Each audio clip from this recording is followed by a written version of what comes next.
Hello friends, welcome back to our channel think talks by Yuva. మీరు కనుక నా ఛానల్ని మొదటిసారి చూస్తున్నట్లయితే ఖచ్చితంగా సబ్స్క్రైబ్ చేసుకోండి ఫ్రెండ్స్. అలాగే నా ఛానల్ని మీ బంధుమిత్రులందరికీ షేర్ చేయండి. అయితే ఇక ఏమాత్రం ఆలస్యం చేయకుండా వీడియోలోకి వెళ్ళిపోదాం. అయితే ఫ్రెండ్స్, ఈ మధ్యకాలంలో దేశంలో చాలా జరుగుతున్నాయి ఫ్రెండ్స్.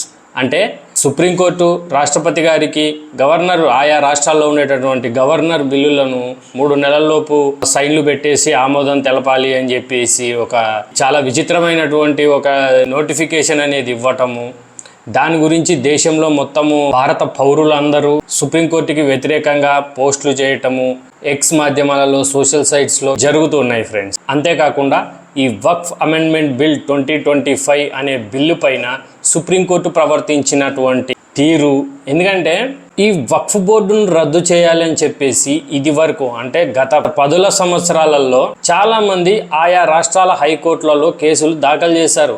ఎందుకంటే ఈ వక్ఫ్ బోర్డు అనేది మా ఆస్తులను కబ్జా చేస్తుంది, మా ఆస్తులను దోచుకుంటుంది, మా ఆస్తులను ఈ వక్ఫ్ బై యూజర్ సెక్షన్ 40 ప్రకారం ఇచ్చారు కదా.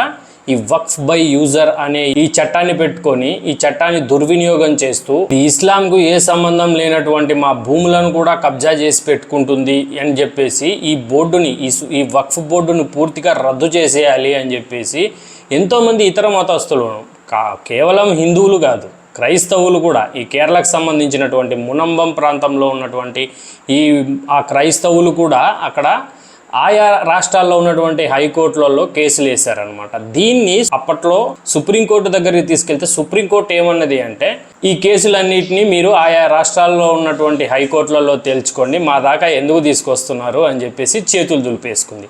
కానీ ఎప్పుడైతే ప్రభుత్వం అనేది ఈ వక్ఫ్ అమెండ్మెంట్ బిల్ 2025 అనేది తీసుకొచ్చిందో వెంటనే సుప్రీంకోర్టుకి టైం దొరికేసింది, సుప్రీంకోర్టుకి స్పెషల్ ఇంట్రెస్ట్ వచ్చేసింది. ఈ బిల్లు మీద విచారణ జరపడానికి వెంటనే స్పందించటం, వెంటనే టైం దొరకడము, దానికి తోడు ఎప్పుడైతే ఈ అయోధ్య, ఉత్తరప్రదేశ్లో ఉన్నటువంటి అయోధ్య రామ మందిరం ఆ కేసు జరుగుతున్నప్పుడు ఆ అయోధ్య రామ మందిరం రామ జన్మభూమి అనేది అది 1000 సంవత్సరాల క్రితం ఉన్నటువంటి దేవాలయం. అది బాబ్రీ మసీదు కట్టక ముందున్నటువంటి స్థలం అది. సో ఎప్పుడైతే ఈ రామ జన్మభూమి గురించి సుప్రీంకోర్టులో కేసు ఉందో వాళ్ళు అడిగింది ఏంటంటే, సుప్రీంకోర్టు జడ్జిలు, అక్కడ ఉన్న సుప్రీంకోర్టు జడ్జిలే వాళ్ళు అడిగినటువంటి క్వశ్చన్లు ఏంటంటే, రామ మందిరానికి అంటే రామ జన్మభూమికి సంబంధించినటువంటి పత్రాలు కావాలని అడిగినారు. 1000 ఏళ్ల క్రితం నాటికి సంబంధించినటువంటి రామ జన్మభూమికి సంబంధించినటువంటి పత్రాలు అడిగారు.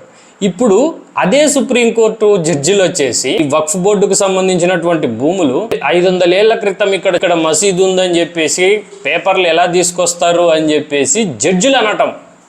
ఇక్కడ విచిత్రము, జడ్జిలు అనటం అంటే ఒక వర్గం వైపుకు ఒకలాగా, ఇంకో వర్గం వైపుకు ఇంకోలాగా ఇట్లాంటివంటి తీర్పులు ఇచ్చి ఇప్పుడు దేశంలో పెద్ద హాట్ టాపిక్గా మారిపోయింది అనమాట సుప్రీంకోర్టు. అయితే ఎప్పుడైతే ఈ మధ్యకాలంలో ఎప్పుడైతే సుప్రీంకోర్టు రాష్ట్రపతి గారికి, అదే ద్రౌపది ముర్ము గారికి ఈ 3 నెలల్లోపు మీరు సంతకాలు పెట్టాలి గవర్నర్ల బిల్లుల పైన, దీన్ని ఆదేశాలు అనాలో లేకపోతే సూచనలు అనాలో దేని కింద తీసుకోవాలో మనకు తెలియదు. ఎందుకంటే సుప్రీంకోర్టుకు రాష్ట్రపతి గారిని నిర్దేశించే హక్కు అనేది సుప్రీంకోర్టుకు లేదు. అయితే అదొకటి, ప్లస్ దానికి తోడు ఈ వక్ఫ్ అమెండ్మెంట్ బిల్లు మీద వీళ్ళు చూపించినటువంటి తీరు, ఆ సుప్రీంకోర్టు జడ్జిలు అనేవాళ్ళు వాళ్ళు చూసిన కోణాలు అనేటివి ఈ భారతదేశంలో ఉండే ప్రజలందరినీ, పౌరులందరినీ ఉద్వేగానికి గురి చేసి రెచ్చగొట్టేలా చేశాయన్నమాట.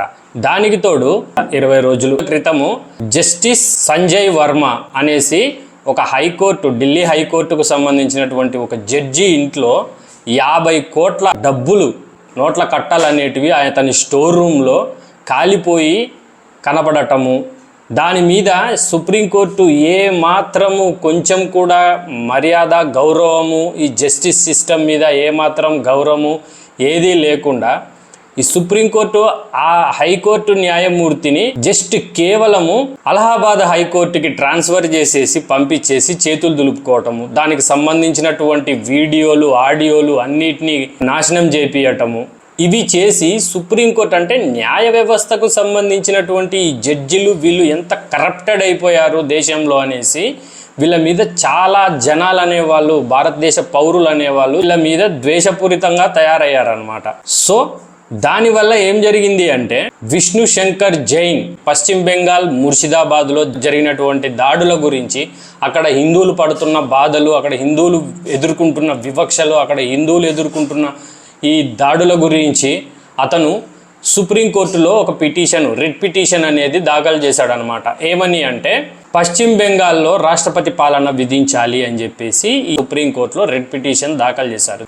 దీని గురించి విచారించిన సుప్రీంకోర్టు చాలా ఆశ్చర్యకరంగా కొత్తగా అపాయింట్ అయిన జస్టిస్ బీర్ గవాయ్ గారు ఏమన్నారంటే, మేము భారత ప్రభుత్వానికి సంబంధించినటువంటి అధికారాలలో తలదూరుస్తున్నామని చెప్పేసి ఈ మధ్య వారు మా మీద వ్యాఖ్యలు చేస్తున్నారు. మీరేమో రాష్ట్రపతి పాలన కావాలని చెప్పి మీరు మా దగ్గరకు వచ్చారు. మాకైతే రాష్ట్రపతి పాలన విధించండి అది మా చేతుల్లో లేదు. రాష్ట్రపతి పాలన గురించి రాష్ట్రపతి గారి దగ్గరే చూసుకోండి అని చెప్పేసి జస్టిస్ గవాయి అనడంతో విష్ణు శంకర్ జైన్ గారు ఈ ముర్షిదాబాద్, వెస్ట్ బెంగాల్లో ఉన్నటువంటి, పశ్చిమ బెంగాల్లో ఉన్నటువంటి ఈ ముర్షిదాబాద్ గ్రామంలో హిందువులు ఎదుర్కొంటున్నటువంటి పరిస్థితులు, వారి కష్టాలు, వారు ఎదుర్కొన్నటువంటి దాడులు, వీటన్నిటి గురించి నాకు దీని గురించి విచారించడానికి కొద్దిగా టైం ఇవ్వండి అని చెప్పేసి అడగగానే సరే అని చెప్పేసి సుప్రీంకోర్టు వారు కూడా ఏప్రిల్ 22వ తారీఖు ఆ కేసును వాయిదా వేశారన్నమాట.